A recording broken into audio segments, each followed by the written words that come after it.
Et parmi ceux chez nous qui n'ont pas suivi cette cérémonie, il y en a qui avaient une bonne excuse puisqu'eux aussi célébraient leur mariage.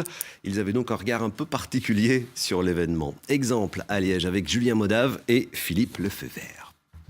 Il y a la longue traîne, les représentants des différents médias, le prestige des lieux et bien entendu les princes et princesses du jour bien décidés à ne pas se laisser voler la vedette.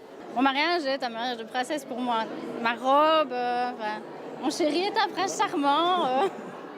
Harry, le prince et Meghan la roturière, c'est un conte de fées idéal. Mais est-ce de nature à influencer des candidats de moins en moins nombreux au oui qui unit pour la vie?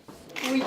On constate sur les 10 dernières années une diminution de moitié des mariages. En 2007, il y avait plus de 1200 mariages. Aujourd'hui, on est à un peu moins de 600 par an. Je joue à Meghan. Oh oui, sûrement.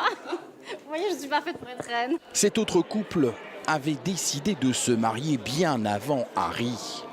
Mais difficile de ne pas jeter un coup d'œil du côté de l'Angleterre et de ses frasques, comme le coût de la robe de la mariée par exemple. 110 000 €, c'est énorme. C'est honteux. C'est honteux, oui. Moi, je trouve ça honteux.